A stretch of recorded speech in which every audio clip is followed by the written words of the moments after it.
नेपाल में लगातार हो रही भारी बारिश से कई शहरों में हाहाकार मचा है। बाढ़ की चपेट में आने से अब तक 112 लोगों की मौत हो चुकी है। शुक्रवार से ही नेपाल के कई हिस्से बारिश से जलमग्न हैं। अधिकारियों की माने तो अब तक 79 लोग लापता हैं, जिनकी तलाश की जा रही है। वहीं जगह जगह फंसे लोगों के लिए रेस्क्यू ऑपरेशन भी चलाया जा रहा है, जिसमें 20,000 से ज्यादा सैनिक तैनात किए गए हैं।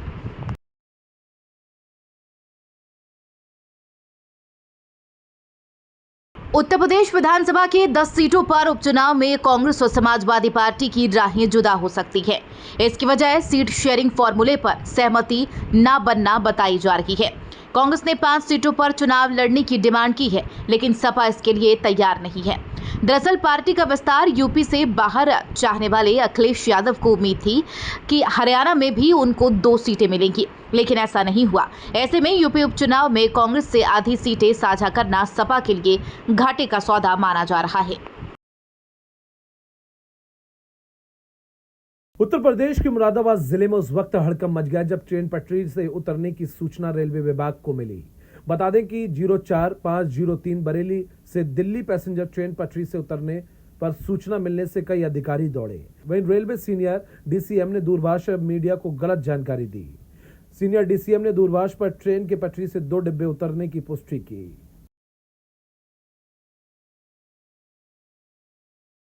गाड़ी मेरी हमारे पास सही है चली थी वहाँ सर 22-25 पर।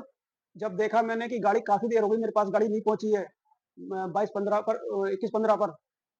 तो फिर मैंने उसको सूचना दी कंट्रोल को, सर मेरे पास गाड़ी नहीं आई है। तो कंट्रोल ने मेरे को सूचना दी कि गाड़ी का ड्रिलमेंट हो चुका है। अब ये नहीं मतलब क्या ड्रिलमेंट होता है गाड़ी पटरी से उतर गई है। अच्छा, अब ये पता नहीं कितने डिब्बे उतरे थे कितने नहीं उतरे थे, मेरे को ये सूचना नहीं दी थी। अच्छा। मेरे को नहीं मेरे ड्राइवर से बात हो पा रही थी, किसी से बात नहीं हो पा रही थी। ये नहीं ट्रेन कितने बजे चली थी बरेली से? बरेली से नहीं, ये हमारे इधर चली थी जरगांव से। जलगांव से कितने बजे चली थी?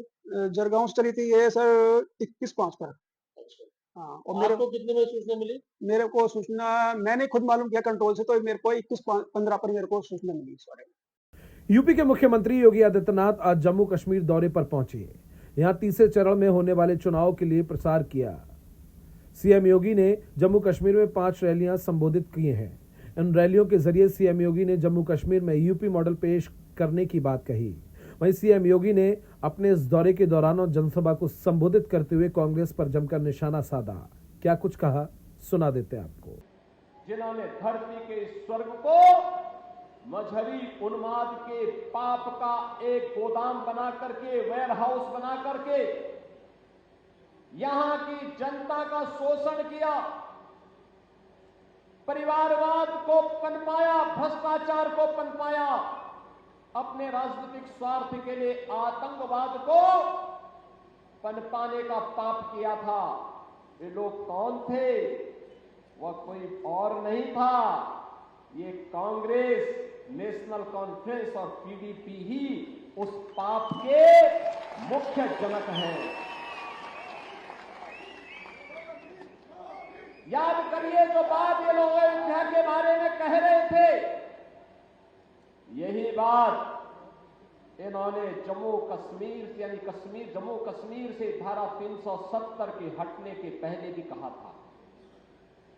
इन्होंने कहा था कि आर्टिकल 370 को अगर हटाएंगे तो खून की नदियां बहेंगी। बहनों और भाइयों, ठीक उल्टा हुआ। 370 और 35A को हटाने के साथ ही कश्मीर में विकास तेजी के साथ आगे बढ़ गया। मुरादाबाद में हो रही पंचायत में उस समय अफरा तफरी मच गई जब पंचायत में मौलाना को महिला ने चप्पल से पीटना शुरू कर दिया। वहीं भूत भगाने के बहाने मौलाना ने युवती के साथ छेड़छाड़ की थी, जिसका वीडियो सोशल मीडिया पर वायरल हो रहा है। मुरादाबाद जिले में गन्ना समितियों के चुनाव की सरगर्मी तेज हो गई है। डेलीगेट पद के लिए 57 प्रत्याशियों का नामांकन पत्र खारिज कर दिया है। 30 सितंबर को नाम वापसी के बाद उम्मीदवारों को चुनाव चिन्ह आवंटित किया जाएगा। मुरादाबाद जिले की 3 गन्ना समितियों के चुनाव में डेलीगेट पद के लिए 57 प्रत्याशियों के नाम का पत्र खारिज कर दिया गया। बीते शुक्रवार को जांच में 57 नामांकन पत्र अवैध पाए गए। सबसे अधिक मुरादाबाद गन्ना समिति में 29 नामांकन पत्र खारिज किए गए। अब चुनाव मैदान में 1505 प्रत्याशी हैं। 30 सितंबर को नाम वापसी के बाद उम्मीदवारों को चुनाव चिन्ह आवंटित किया जाएगा। वहीं R7 भारत की टीम ने मौके पर पहुंचकर पूरे मामले का जायजा लिया। गन्ना सोसाइटियों के चुनाव हो रहे हैं, क्या किस तरह की धांधली हो रही ये सबको जानकारी है। क्या पर्चे जिस तरह से कैंसिल करे जा रहे हैं, और ये तो वो चुनाव है जिसमें सीधा डायरेक्ट किसान चुनाव लड़ता है। अगर उसमें भी पॉलिटिक्स और सरकारें हावी होंगी तो आने वाले टाइम पे क्या होगा। क्या देश में प्रदेश में लोकतंत्र है? क्या चुनाव आयोग बिल्कुल आंख बिछे बैठा है? क्या उनकी नजरों के सामने सारे घटनाक्रम हो रहे हैं? जिन जिन के भी पर्चे कैंसिल हुए, सरकार से स्पष्टीकरण लो। अगर आज आप आंदोलन नहीं करोगे, अपने पर्चे के लिए आंदोलन नहीं करोगे, कल आपकी जमीनें दूसरे के नाम चढ़ेगी, क्या आप चुप रहोगे? ये आंदोलनों की शुरुआत है। क्या इसी को तानाशाही नहीं कहते? क्या ये लोकतंत्र है? जनपद मुरादाबाद के बिलारी नगर में, और बिलारी नगर की मैं बात करूं तो हम यहां पहुंचे हैं गन्ना समिति में। और गन्ना समिति के मैं बता दूं आप लोगों को कि गन्ना समिति में इस समय बीते 26 तारीख से किसानों का धरना प्रदर्शन यहां जारी है, और लगातार किसान यहां रात दिन यहां पर मौजूद रहकर, उपस्थित रहकर डेलीगेट चुनावों को लेकर यहां धरना प्रदर्शन कर रहे हैं। बताया जाता है, किसानों द्वारा बताया गया कि डेलीगेट चुनावों में धांधलेबाजी हुई है कहीं ना कहीं अधिकारियों द्वारा। तो आज हमारे साथ जो किसान यूनियन के जो अध्यक्ष हैं वो हमारे साथ मौजूद हैं, उनसे हम बात करने की कोशिश करेंगे कि क्या पूरा मामला है। जी, क्या मामला है? मामला ये है कि इस समय गन्ना समिति में चुनाव चल रहे हैं डेलीगेट के, और सत्ता पक्ष के एक प्रत्याशी ने यहाँ पे गलत तरीके से पर्चे वापसी करा के चुनाव को प्रभावित करने की कोशिश करी है। इसके खिलाफ ये सब जनमानस इकट्ठा हो। तो ये जो 3 दिन बराबर आज लग रहा है कि 3 दिन हो चुके हैं और 3 दिन से किसानों का धरना प्रदर्शन जारी है, क्या कुछ ऐसा हुआ जो किसान यहाँ लगातार धरने पर बैठे हैं? एक अबूनगर गांव है, यहाँ बिलारी समिति क्षेत्र में पड़ता है, वहाँ 12 प्रत्याशियों ने पर्चे भरे थे जी। उसमें एक प्रत्याशी ने साठगांठ करके 10 पर्चे खारिज करा दिए गलत तरीके से। तो इसका बड़ा खराब मैसेज गया और वो 10 प्रत्याशी धरने पे यहाँ बैठ गए। फिर हम लोगों को भी पता चला, तो हम लोग भी यहाँ आए, सारा किस्सा पता किया। तो पता ये आया निकल गया कि सत्ता पक्ष गलत तरीके से चुनाव को प्रभावित करना चाहता है, धांधली करने की प्रयास है। तो हम लोग धांधली नहीं चाहते, ईमानदारी से इलेक्शन चाहते हैं। उसी की ठोस व्यवस्था के लिए हम लोग यहाँ धरने पे। तो क्या लगता है किसकी कमी रही, किसकी गलती रही जो इतना बड़ा ये बवाल फैला है? इसमें कुछ ऐसा लगता है जैसे सत्ता की तरफ से कुछ इशारा हुआ और आरओ ने गलत तरीके से ये 10 पर्चे खारिज कर दिए जी। तो हम लोग सत्ता तक ये बात पहुंचाना चाहते हैं कि गलत करोगे तो उसका विरोध होगा, इसलिए ईमानदारी से चुनाव कराओ, कोई दिक्कत नहीं। तो अभी तक 3 दिन जैसे हो चुके हैं, क्या कोई किसी अधिकारी से कोई बातचीत हुई इस बात को लेकर? कल एसडीएम आए थे धरने पे और उन्होंने कल कहा है मंडे में सोमवार में आरओ आएंगे, और क्योंकि आरओ ने खारिज किए हैं तो वही खारिज करने की वजह बताएंगे या आगे क्या व्यवस्था इसमें हो सकती है वो आरओ बताएंगे। तो हम लोग फिर कल का इंतजार कर रहे हैं। कल प्रशासन कोई इसमें काम करेगा, उचित कार्रवाई करेगा, और जब तक उचित कार्रवाई नहीं होगी तब तक धरना प्रदर्शन जारी है। सुनने में आया था किसानों द्वारा, आप ही के द्वारा बताया गया था कि धरना लगातार जारी रहेगा और जब तक किसी समस्या का समाधान नहीं हो जाता ऐसे ही जारी रहेगा।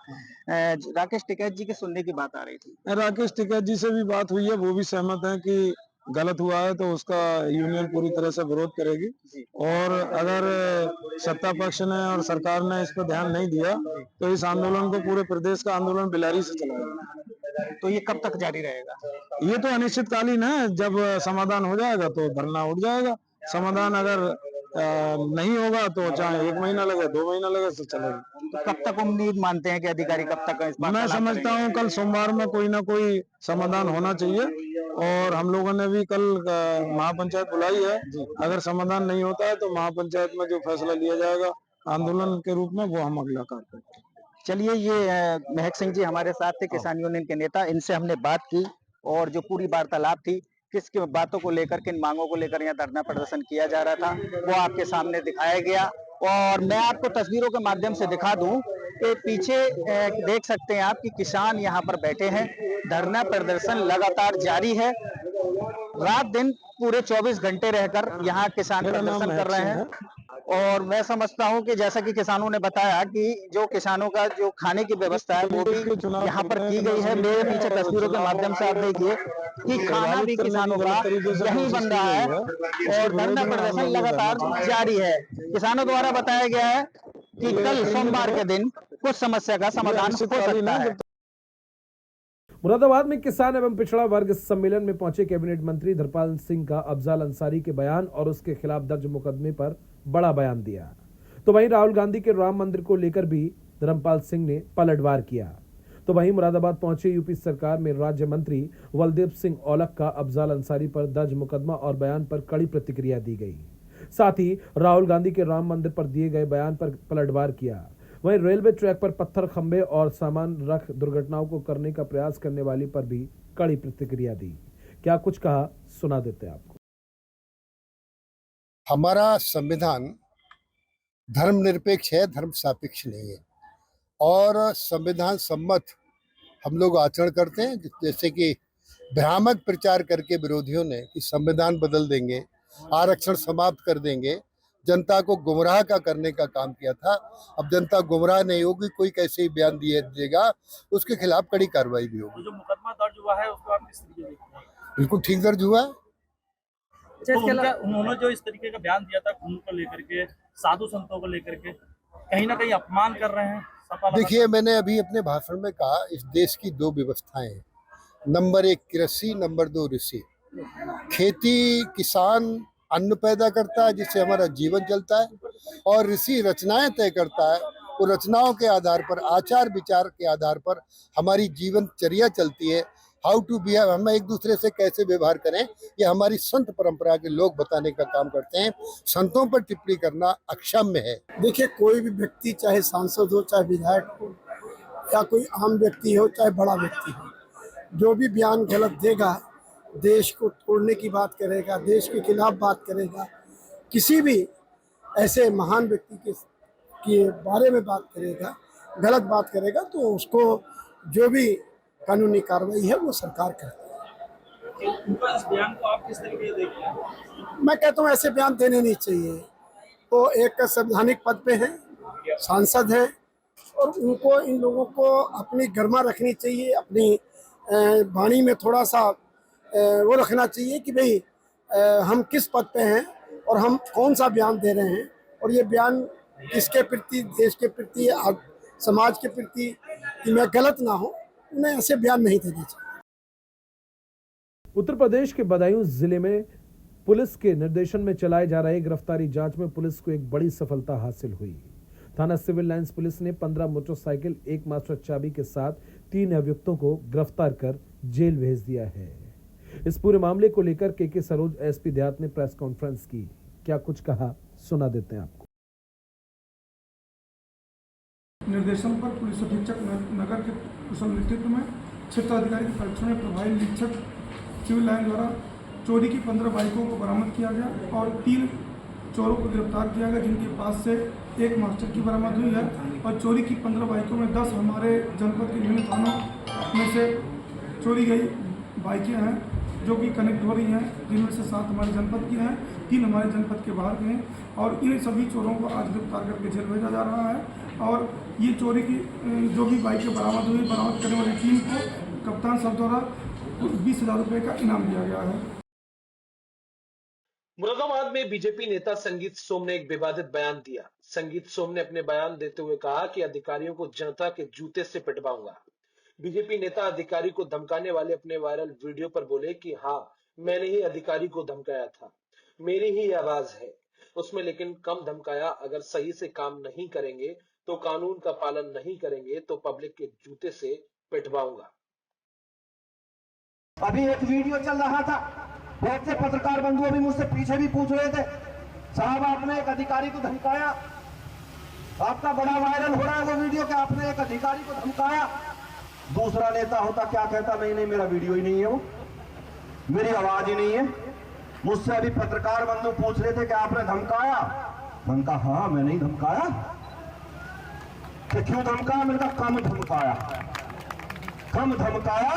अगर सही से काम नहीं करेंगे, कानून का पालन नहीं करेंगे तो पब्लिक के जूतों से भी पिटवाऊंगा, अभी तो ये काम नहीं होगा।